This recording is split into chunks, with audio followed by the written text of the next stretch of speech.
নবী গায়েব জানে নাকি জানে না, এই মাসালা নিয়ে তর্ক চলে নাকি চলে না? চলে, বহুত চলে।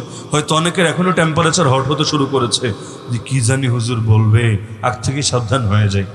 আগ থেকে হট হওয়ার দরকার নেই, কুলো হওয়ার দরকার নেই। ঠান্ডা মাথায় শুধু বোঝেন যে অনেক বাক্য আছে এমন যে বাক্যে অস্পষ্টতা থাকে। ওই বাক্যের উপর হুকুম লাগাতে হলে আগে ক্লিয়ার হয়ে নিতে হয় যে ভাই তোমার উদ্দেশ্য কি, তুমি আসলে বোঝাচ্ছ কি। মনে করেন দুইটা লোক, আমি উদাহরণ দিয়ে বোঝাই। দুইটা লোক, এই লোকটা দাবি করছে নবী গায়েব জানে, এই লোকটা দাবি করছে নবী গায়েব জানে না। উদাহরণ হিসাবে, যে বলছে নবী গায়েব জানে, সে যে নবী গায়েব জানে না বলছে তারে একেবারে কাফের, নবীর দুশ্মন, বেদাতি সাব্যস্ত করে দিচ্ছে। যে বলছে যে নবী গায়েব জানে, তাহলে যে জানে না বলেছে সে আবার তারে মুশরিক সাব্যস্ত করে বসছে। কিন্তু আমি এরকম বহুত লোকের যাচাই করেছি যে তুমি কি বুঝেছো বলো দেখি, তুমি কি বুঝাচ্ছ বলো দেখি। লাস্টে গিয়ে দেখি যে ইলাও সেই কদু। আমি ভাত খাই না, আমি রাইস খাই। আমি গরুর গোশত খাই না, আমি বিফ খাই। আমি লাউ খাই না, আমি কদু খাই। এরকম অবস্থা। বলবেন মানেটা কি? মানে সহজে বোঝেন। যে বলছে যে নবী গায়েব জানে, তারে ব্যাখ্যা জিজ্ঞেস করলে, যদি জিজ্ঞেস করি আচ্ছা তাহলে এলমে গায়েব তো আল্লাহর সিফত, তুমি বলতে চাও আল্লাহর নবী সমান হয়ে গিয়েছে? বলবে না না, কোশ্চেন কালেও না। আচ্ছা, আল্লাহ তো কারো থেকে শিখতে হয় না, জানতে হয় না। আল্লাহর কোনো উস্তাদ হয় না, কোনো গুরু হয় না, কোনো বাবা হয় না, কোনো পূর্বপুরুষ হয় না। আল্লাহ যা জানে সত্তাগতভাবে জানে। তো নবীও কি সত্তাগতভাবে জানে, নাকি আল্লাহ যে এলেম দেয় শুধু সেটা জানে? বলে অবশ্যই মালিক তো আল্লাহ, গায়েবের মালিকও আল্লাহ, হাজিরের মালিকও আল্লাহ। আল্লাহ যতটুকু জানে ততটুকুই জানে। আচ্ছা, 3 নম্বর প্রশ্ন, যে আল্লাহর নবী তিনি যা জানেন তা কি অসীম নাকি সসীম? মানে একেবারে সব কিছু পুঙ্খানুপুঙ্খ সবই জানেন, নাকি আল্লাহ যতটুকু দিয়েছেন সির্ফ ততটুকু জানেন? বলে না, সব কিছু অসীম জ্ঞান, এটা তো একমাত্র রবের বৈশিষ্ট্য, দ্বিতীয় কারো এখানে কোনো ভাগ হতে পারে না। আল্লাহ তাআলা তার ইলম থেকে সবচাইতে বেশি ইলম দিয়েছেন রাসূলকে, যার কারণে উতীতু ইলমাল আউয়ালিন ওয়াল আখিরিন, পূর্ববর্তী এবং পরবর্তীদের সকলের জ্ঞানকে এক পাল্লে উঠান, আমার রাসূলের জ্ঞানকে এক পাল্লে উঠান, রাসূলের জ্ঞানের পাল্লা ভারী হবে। এ অর্থে আমরা বলি যে আল্লাহর রাসূল তিনি গায়েব জানে। কারণ জান্নাত জাহান্নামে কি হবে এমন অনেক কথা বলে গিয়েছে। গাজওয়াতুল হিন্দ হবে, ইমাম মাহদি আসবে, দাজ্জাল আসবে, ঈসা আসবেন, এই কথাগুলো বলে গিয়েছেন। এগুলো তো ভবিষ্যৎ, এগুলো তো ওই সময় বর্তমান না। বললেন কিভাবে? আল্লাহ তাআলা ইলম দিয়েছেন বলেই তো বলেছেন। তো এখন যদি এই ব্যাখ্যাগুলো দেয়, তাহলে মুশরিক বলার কোনো সুযোগ আছে? আর সুযোগ আছে? এটা আমিও মানি, আপনিও মানেন, সকলে মানতে বাধ্য থাকবে। আচ্ছা, যে বলে নবী গায়েব জানে না, তাকে জিজ্ঞেস করেন, আচ্ছা তুই কি মানিস না যে নবী কেয়ামতের দিনের অনেক হালত বলেছেন, জান্নাত জাহান্নামের অনেক চিত্র তুলে ধরেছেন, কেয়ামতের আলামতগুলো পর্যন্ত বলে দিয়েছেন, নবীর জামানা 100 বছর 1000 বছর পর দুনিয়াতে কি হবে এমন অনেক কিছু বলেছেন, আর এর বাইরে এমন অনেক কিছু বলেছেন যা আমরা জানিও না। যেমন আবু হুরায়রা রাদিয়াল্লাহু আনহু বলেন, আমি 2 ভান্ডার ইলম শিখেছি নবীর কাছ থেকে, 1 ভান্ডার তোমাদেরকে দিয়েছি। এতে আবু হুরায়রার হাদিস সব সাহাবীর চাইতে বেশি, প্রায় 5500 হাদিস। তিনি বলেন আরেক ভান্ডার দেই নাই, ওয়া আম্মাল আখার ফালাউ বাসাসতুহু কুতিয়া হাদাল বুলউম, সেটা তোমাদের সামনে তুলে ধরলে তোমরা আমার গলায় কেটে ফেলবা। তার মানে মুনাফিক সংক্রান্ত ইলম, আরো বিভিন্ন বিষয়ের ইলম, যেটা তার জামানায় বললে আশঙ্কা ছিল মুনাফিকরা তারে মেরেই ফেলবে, তিনি এই বিষয়গুলোকে স্কিপ করে গিয়েছেন। তাহলে নবী যে কত জানতেন, এটা আমার মতো 1000 উসামা যদি জীবন কোরবান করে ফেলে তবুও এটা মাথায় ধরাই সম্ভব না যে নবী কত বেশি জানতেন। হ্যাঁ, কিন্তু যতই জানুক তিনি নিজস্ব কোনো জ্ঞান রাখতেন না, বরং আল্লাহ যা দিতেন সির্ফ সেটাই জানতেন। কোরআনের মধ্যে আল্লাহ তাআলা তার নাম বলেছেন আলিমুল গায়ব, আলিমুল গায়ব ফালা ইউযহিরু আলা গায়বিহি আহাদা ইল্লা মান ইরতাদা মির রাসূল। গায়বের আলেম আল্লাহ, আল্লাহ নিজের ব্যাপারে বলছেন আলিমুল গায়ব তিনি। কোরআনের কোন আয়াত, কোন হাদিসের মধ্যে নবীর শানে আলিমুল গায়ব শব্দ দেখাতে পারবেন না। কোন সাহাবীর বাণীতে, কোন তাবেঈর বাণীতে, কোন তাবেঈর বাণীতে নবীকে আলিমুল গায়ব বলা হয়েছে বাক্য দেখাতে পারবেন না।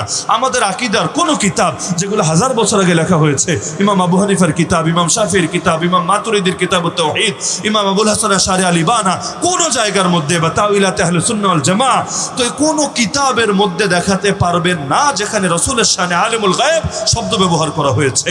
কারণ কোরআনে আল্লাহ বলেন কুল লা ইয়ালামু মান ফিস সামাওয়াতি ওয়াল আরদিল গায়বা ইল্লাল্লাহ, হে নবী বলে দেন আসমান এবং জমিনে এক আল্লাহ ছাড়া কেউ গায়েব জানে না। এজন্যই নামটা আল্লাহ ছাড়া কারোর জন্য জন্য রাখি না। তবে আল্লাহ জানালে তো সবাই জানে, আল্লাহ জিবরিলকে জানালে জিবরিলও জানে, আল্লাহ আমাকে জানালে আমিও জানি, আল্লাহ কোনো বুজুর্গকে জানালে বুজুর্গও জানেন, আল্লাহ আমার রসুলকে যা যা জানিয়েছেন তিনিও জেনেছেন। আমি জানি কম, রসুল জানতেন এর চেয়ে কোটি কোটি কোটি অজস্র অগণিত গুণ বেশি, ব্যাস। কিন্তু গায়েবের নিজস্ব এলেম, সত্তাগত এলেম একজনেরই নাম তার। তাহলে ঘুরে ফিরে কি কথা এক হলো না? তাবির ভিন্ন হলো, ভাষা ভিন্ন হলো, উপস্থাপন ভিন্ন হলো, কথা এক হলো কিনা? আপনাদের মনে থাকার কথা, এটা বলে আলোচনা ইতি টানছি, মাস দুয়েক আগের কথা। মেয়ারে হক নিয়ে বাংলাদেশের মধ্যে খুব ফাইট হয়ে গেল না? সাহাবায়ে কেরাম মেয়ারে হক কিনে এটা নিয়ে খুব মারপিট হলো না? আমরা শুরুতেই, আমি আমার আলোচনাগুলো যদি ওই সময়ে যা করেছি বা ওই সময় যে লাইভগুলো হয়েছিল দেখবেন আমি শুরুতেই ক্লিয়ার করেছি যে মেয়ারে হক বলতে আমরা আসলে কি বুঝি আর কি বোঝাই। কারণ মেয়ারে হক এই শব্দটা কোরআনে আসে নাই, এটা হাদিসে আসে নাই, এটা আমাদের ইমামদের কিতাবে আসে নাই, এটা নতুন করে উপমহাদেশে আপনাদের লোকেরাই, আপনাদের গুরুই ব্যবহার শুরু করেছে। তা আমরা কি বুঝি আগে সেটা বুঝেন। আমরা মেয়ারে হক বলতে বুঝি সাহাবায়ে কেরাম ইমানের ক্ষেত্রে আমাদের মডেল, আমলের ক্ষেত্রে আমাদের মডেল, আখলাকের ক্ষেত্রে আমাদের মডেল, আদবের ক্ষেত্রে আমাদের মডেল, রাজনীতি অর্থনীতি জীবনের প্রতিটা সেক্টরে আমাদের মডেল। যে ইমান সাহাবীদের ইমানের মতো হবে ওই ইমান কবুল, যে আমল সাহাবীদের আমলের মতো হবে ওই আমল কবুল, যেটা তাদের মতো হবে না ওইটা কবুলও হবে না, ওইটা 72 ফেরকার অন্তর্ভুক্ত জাহান্নাম। কথা ক্লিয়ার? এখন আমাদেরকে জবাব দিল, খণ্ডন করলো, না খবরদার, সাহাবায়ে কেরামকে মেয়ারে হক বলা যাবে না, বললে নবীর শানে অবমাননা হবে। কিভাবে? যে নবী একমাত্র মেয়ারে হক, দ্বিতীয় কেউ মেয়ারে হক না। এখন ডাইরেক্ট বলে দিল আমরা সাহাবিদেরকে মেয়ারে হক মানি না, কারণ তাদের নেতাই লিখে গিয়েছে হাম রাসূলুল্লাহকে সিওয়া কিসি কো মেয়ারে হক নেই সমঝতে। তো নেতা যেহেতু মানে নাই, কর্মীও মানবে না, কর্মী মানলে তাকে আর দলে রাখবে না, সুতরাং মানে নাই। কিন্তু লাস্টে গিয়ে কি বলেছে জানেন? তবে আমরা এটা মানি যে তারা ইমানের ক্ষেত্রে আমাদের মডেল, আমলের ক্ষেত্রে আমাদের মডেল, আখলাকের ক্ষেত্রে আমাদের মডেল হুবহু। এই যে 3টা বাক্য বললাম হুবহু, আপনারা ওই সময় তার লাইভ চেক করে দেখতে পারেন। তো কি হলো? আমরা মেয়ারে হক বলে যা বুঝালাম, তারা মেয়ারে হক না বলে লাস্টে যে বাক্যটা বললো, অর্থ এক দাঁড়াচ্ছে না? তো ভাই যখন মেনে নিলা এটা, তো এক বাক্য নিয়ে আমাদের গালি দিতে তখন কি বুকে একবার, বিবেকে একবার বাঁধে না যে আমরাও তো এটাই বুঝাই? তাহলে আমাদেরকে নবীর অবমাননা করে সাব্যস্ত করো কি হিসাবে? হ্যাঁ, তোমাদের সাথে আমাদের ইখতিলাফ এই শব্দ নিয়ে না, আমাদের ইখতিলাফের পরবর্তী বাক্য নিয়ে। তোমরা পরের বাক্যে গিয়ে লিখেছো হাম রাসূলুল্লাহকে সিওয়া কিসি কো তানকিদ সে বালাতার নেহি সমঝতে। আমরা আল্লাহ রসুল ছাড়া কাউকে সমালোচনার ঊর্ধ্বে মনে করি না। তোমাদের এই বাক্য নিয়েই আমাদের বহুত বড় আপত্তি আছে, কারণ আমরা নবীকেও সমালোচনার ঊর্ধ্বে মনে করি, আল্লাহর কসম সাহাবীদেরকেও সমালোচনার ঊর্ধ্বে মনে করি। যে সাহাবীদের উপর আল্লাহ খুশি তার সমালোচনা করার আমি কে? এমনকি তাদের মধ্যে যত যুদ্ধ হয়েছে, জঙ্গে জামাল, জঙ্গে সিফিন, যে কোনো আলেমকে জিজ্ঞাসা করেন, এগুলোতে এক পক্ষ নিতে গিয়ে আর এক পক্ষের বিপক্ষে অবস্থান নেওয়া, আর এক পক্ষকে গালিগালাজ করা, সমালোচনা করাকে আমরা কোশ্চিনকালেও জায়েজ মনে করি না। এই কথা ক্লিয়ার না? তাহলে আমরা সাহাবীদেরকে সমালোচনার ঊর্ধ্বে মনে করি না কি করি না? অবশ্যই করি। হ্যাঁ, তারা কি মাসুম না? তারা মাসুম না, মাসুম নবী, মাসুম রাসূল। তাহলে সমালোচনা করব না কেন? কারণ তারা মাগফুর, আল্লাহ ক্ষমা করে দিয়েছেন। কারণ তারা মাহফুজ, আল্লাহ হেফাজত করেছেন। কারণ তারা মারদি আনহুম, আরে আল্লাহ তাআলা তাদের উপর সন্তুষ্ট হয়ে গিয়েছেন। রাদিয়াল্লাহু আনহুম ওয়া রাদু আন। এমনকি নবী তাদের সমালোচনা করতে নিষেধ করেছেন। ইযা রাআইতুমুল্লাযীনা ইয়াসুব্বুনা আসহাবী, যদি কাউকে দেখো আমার সাহাবীদের সমালোচনা করছে, ফাকুলু লানাতুল্লাহি আলা শাররিকুম, তাহলে বলবা তোদের এই ফিতনার উপর আল্লাহ লানত বর্ষিত হোক। আল্লাহ আল্লাহ ফি আসহাবি, প্রত্যেক জুম্মার খুতবায় শোনেন আপনারা এই বাক্য, আল্লাহ আল্লাহ ফি আসহাবি লা তাত্তাখিযুহুম গারাদাম মিন বাদি। আমার সাহাবীদের ব্যাপারে উম্মত আল্লাহকে ভয় করো, যে তাদেরকে আমার পরে লক্ষ্যবস্তু বানিয়ে নিও না, যে গালি দিবা, মারবা, জুলুম করবা। ফামান আহাব্বাহুম ফাবিহুব্বি আহাব্বাহুম ওয়া মান আবগাদাহুম ফাবিবুগদি আবগাদাহুম। আরো বহুত দলিল আছে, সময় সংক্ষিপ্ত তাই টানছি না।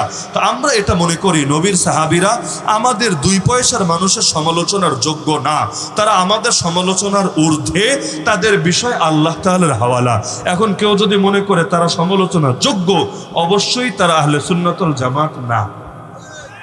তাহলে মূল বিষয় বুঝতে হবে, শাখাগত বিষয় বুঝতে হবে। যেখানে ইখতিলাফ এটাও ক্লিয়ার থাকতে হবে, যেখানে ইখতিলাফ নেই একই কথা, খালি ভাষা ভিন্ন, কথা একই, যেই লাউ সেই কদু।